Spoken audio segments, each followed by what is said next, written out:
तो अब देखते हैं कि सेलेक्ट स्टेटमेंट और वेयर क्लॉज को कैसे यूज़ करते हैं सीक्वल में, है ना। तो उससे पहले हम लोग जान लेते हैं सेलेक्ट स्टेटमेंट होता क्या है।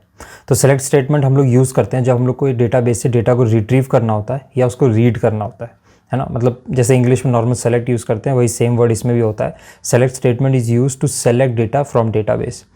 और जो इसका सिंटेक्स है वो है सेलेक्ट, कॉलम का नाम, उसके बाद फ्रॉम और फिर टेबल का नाम।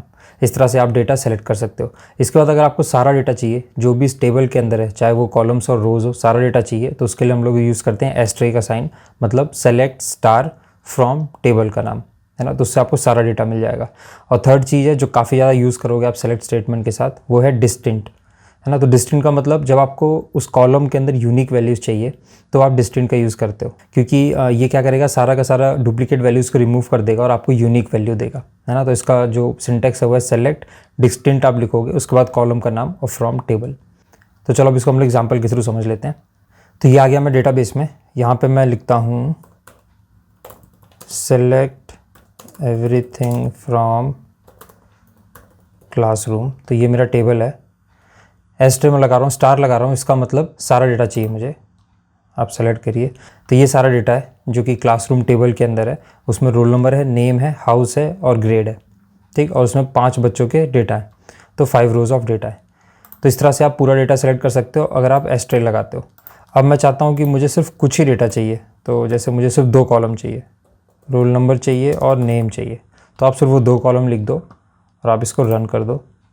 अब आप देखो सिर्फ 2 कॉलम आ रहे हैं, रोल नंबर और नेम।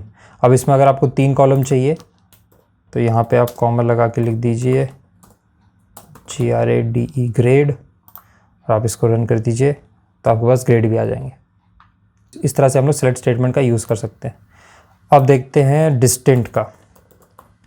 तो मैं चाहता हूँ कि कौन कौन से डिस्टिंक्ट ग्रेड हैं वो देखना चाहता हूँ, तो आप इसको रन करो। अब आप देखो हमारे पूरे के पूरे डेटा जो भी टेबल है उसके अंदर सिर्फ 2 ही ग्रेड है, एक A और B, मतलब सारे पढ़ने वाले बच्चे हैं।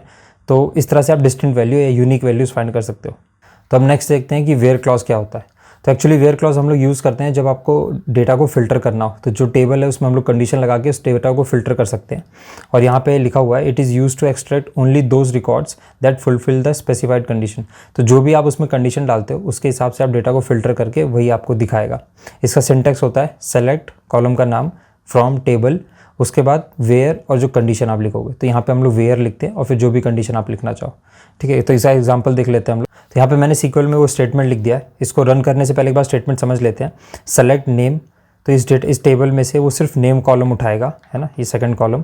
उसके बाद फ्रॉम क्लासरूम, टेबल का नाम हो गया, where grade equals to A, तो ये आउटपुट में सिर्फ उन्हीं बच्चों का नाम दिखाएगा जिनका ग्रेड A है ना। तो इसको रन करने से पहले एक बार देख लेते हैं। सिर्फ 2 बच्चे हैं, एक है राम और दूसरा है सुंदर, है ना, ये 2 बच्चे हैं। तो इसको रन करते हैं।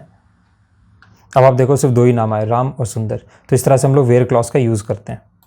तो जब वेयर क्लॉज में एक से ज़्यादा कंडीशन का यूज़ करना हो तो उसके लिए हम लोग ऑपरेटर्स का यूज़ करते हैं। तो एक बार ऑपरेटर्स का डेफिनेशन देख लेते हैं। तो सीक्वल में जो वर्ड्स रिजर्व्ड होते हैं या जो कैरेक्टर्स रिजर्व होते हैं उनको हम लोग ऑपरेटर्स बोलते हैं, और इसको हम लोग ज़्यादातर यूज़ करते हैं वेयर क्लॉज के साथ।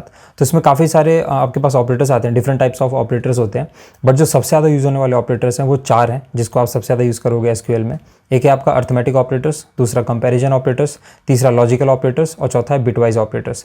तो जो अर्थमेटिक होता है मतलब नाम से ही आप समझ सकते हो कि अर्थमेटिक ऑपरेशंस करने के लिए यूज़ होता है आपके इंटीजर वैल्यू पे या न्यूमेरिकल वैल्यूज़ के ऊपर, है ना। तो इसके कुछ एग्जांपल हैं, जैसे एडिशन तो प्लस सिंबल होगा, सब्सट्रैक्शन माइनस सिंबल होगा, इस तरह मल्टीप्लिकेशन, डिवीजन और मॉडुलस होगा। और कंपैरिजन ऑपरेटर क्या होता है, किसी भी 2 डेटा को कंपेयर करने के लिए यूज़ करते हैं। तो इसका एग्जांपल जैसे इक्वल्स टू का साइन लगाते हैं, नॉट इक्वल्स का साइन लगाते हैं, greater than, less than, smaller than, greater than, ये सब जो साइन लगता है। और इसके बाद तीसरा आता है लॉजिकल ऑपरेटर्स। तो इसमें होता है आप बूलियन ऑपरेशंस परफॉर्म करते हो, जैसे कि ऑल वैल्यू, आप ऑल कंडीशन का यूज़ करते हो, इन कंडीशन का यूज़ करते हो, बिटवीन कंडीशन का। तो इसमें अगर फॉल्स हो जाएगा तो वो डेटा नहीं देगा, अगर ट्रू होगा तो वो आपको डेटा आउटपुट में देता है। उसके बाद आता है बिटवाइज ऑपरेटर्स। तो इसमें आप क्या करते हो, जो बिट ऑपरेशन परफॉर्म करते हो इंटीजर्स वैल्यू के ऊपर, तब हम लोग बिटवाइज ऑपरेटर्स का यूज़ करते हैं, जैसे कि एंड हो गया और हो गया। तो इसमें बिटवाइज एंड के लिए हम लोग एंड सिंबल का यूज़ करते हैं, और बिटवाइज और कंडीशन के लिए हम लोग सिंगल पाइप का यूज़ करते हैं। तो अब एग्जांपल करके देख लेते हैं। तो जो लास्ट हम लोगों ने स्टेटमेंट यूज़ किया था वेयर क्लॉज के लिए, उसमें हम लोग एंड कंडीशन लगा देते हैं। तो मैं लिखता हूँ एंड, और यहाँ पे मैं बोल देता हूँ जो रोल नंबर है वो हो ग्रेटर देन 3, ठीक। तो 3 से बड़ा, 4 या 5 में अगर किसी का A ग्रेड है तो वो मुझे बताए। इसको रन करते हैं, एक ही आंसर आना चाहिए। वो है सुंदर। तो आप देख सकते हो एक ही बच्चे का नाम आया है जो कि है सुंदर, है ना। तो यहाँ पे हम लोगों ने 2 कंडीशन का यूज़ किया है। अगर मुझे सारा डेटा चाहिए कि सुंदर का नाम, रोल नंबर, उसका क्या ग्रेड है, सब कुछ चाहिए, तो यहाँ पे आप स्टार लगा दो और फिर इसको आप रन कर दो। तो आप देखो अभी सारा डेटा दे दिया। रोल नंबर 4 है क्योंकि हम लोगों ने कंडीशन लिया था रोल नंबर 3 से बड़ा होना चाहिए, तो 3 को इंक्लूड नहीं करेगा, 3 से बड़ा। तो उसमें एक ही बच्चा है जिसमें सुंदर है, जिसका ग्रेड ए है ना, और वो अग्नि हाउस का है। तो ऐसे सारा डिटेल आ जाता है। तो इस तरह से आप मल्टीपल कंडीशंस का यूज़ कर सकते हो वेयर क्लॉज के अंदर। तो जैसे अभी हम लोगों ने 2 कंडीशन लगाया है वेयर क्लॉज के अंदर, जहाँ पे ग्रेड इक्वल्स टू ए है और रोल नंबर ग्रेटर देन 3 है। अगर आप इससे ज़्यादा कंडीशन लगाना चाहते हो तो यहाँ पे आप एंड लिख के वो कंडीशन भी ऐड करते जा सकते हो। तो जितना चाहे आप उतना कंडीशन यहाँ पे लगा सकते हो। तो जैसे अभी हम लोग वेयर क्लॉज सीख रहे हैं, तो इसमें 2 और काफ़ी ज़्यादा यूज़ होने वाली क्लॉजेज हैं वेयर क्लॉज के साथ। एक आएगा आपका लिमिट क्लॉज और दूसरा आएगा आपका ऑर्डर बाई। तो इसको भी आप काफ़ी ज़्यादा यूज़ करोगे, तो उसको भी एक बार जल्दी देख लेते हैं। तो अब जो आपका लिमिट क्लॉज है वो आपको हेल्प करता है कि आपको कितने नंबर ऑफ रोज़ आपको देखना है जब आप आउटपुट में चाहते हो।